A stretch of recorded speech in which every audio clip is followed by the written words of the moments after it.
여성가족부 폐지 7글자 메시지를 고른 건 윤석열 후보다. 윤석열 국민의힘 대선 후보 중앙선대본부 관계자가 9일 전한 말이다. 최근 국민의힘 내부에선 윤 후보의 메시지가 간결해졌다는 평가가 나온다. 온라인에서도 2030 세대를 중심으로 윤 후보 메시지가 과거와 달라졌다는 반응이 나온다. 지난 7일 여성가족부 폐지란 단 7글자로 페이스북에서 1만 개가 넘는 댓글을 끌어낸 메시지가 대표적이다. 여당의 반발이 거셌지만 이슈를 주도한 건 윤 후보였다. 이 7글자 메시지는 선대본부 메시지팀의 한 청년 실무진이 직접 썼다고 한다. 단문과 장문 메시지를 모두 작성해서 후보에게 가져갔는데 윤 후보가 여성가족부 폐지란 단문을 직접 골랐다고 한다. 윤 후보는 8일 이마트에선 멸치와 콩을 사면서 또 한 번 화제를 모았다. 정용진 신세계그룹 부회장의 멸공 발언을 윤석열 수준이라고 비난한 조국 전 법무부 장관을 겨냥한 행보였다. 애초 이 일정은 직접 장을 보며 오른 물가를 살펴보자는 평범한 제안에서 시작됐다. 여기에 멸치와 콩을 얹은 건 윤 후보의 일정팀 소속 30대 참모였다. 장예찬 선대본부 청년본부장은 선대본부가 슬림해지며 보고 단계가 줄자 2030 실무진의 아이디어가 분출하기 시작했다고 말했다.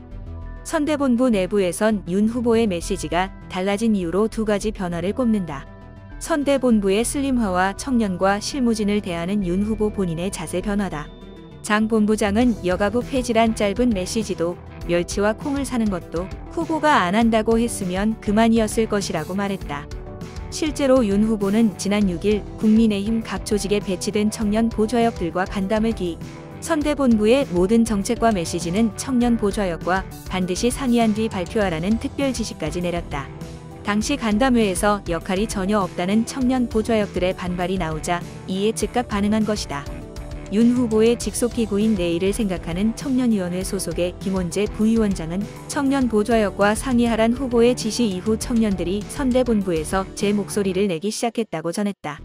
중앙선대본부의 한 청년 보좌역은 선대위 개편 전엔 5060 간부가 초안을 잡고 2030 실무진이 의견을 냈다면 현재는 완전히 반대로 일하고 있다고 말했다.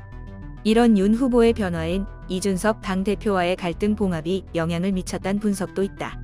이 대표가 선대본부에 복귀한 이후 캠프 내부에서 청년 세대들이 목소리를 낼 분위기가 형성됐다는 것이다. 이 대표는 8일 페이스북에 고양이 목에 방울을 다는 과정이 있었다며 선대위가 발전적 해체를 하며 공약 메시지의 혼란이 많이 줄어들 것이라고 평가했다. 다만 자신의 역할에 대해선 9일 기자들과 만나 제 역할도 있고 아닌 것도 있다며 몸을 낮췄다. 선대본부 일각에선 윤 후보의 메시지 행보가 빨라지면서 내부 조율이 안 돼 혼선이 생긴다는 우려도 나온다. 여성가족부 폐지를 두고 선대본부 대변인이 이름을 바꿀 뿐 백지화는 아니다란 취지로 설명했다가 윤 후보가 다시 폐지가 맞다는 메시지를 낸 것이 그런 사례다. 하지만 선대본부 개편 역할을 맡았던 당 관계자는 오히려 더욱 속도를 올려야 한다고 강조했다. 이 관계자는 윤 후보의 5일 선대위 개편 기자회견문도 만 40세 비서관이 초안을 잡았다며 지금 당장은 청년, 수도권, 중도층의 표심을 잡아야 한다. 그걸 풀 수 있는 열쇠는 2030 실무진들이 쥐고 있다고 말했다.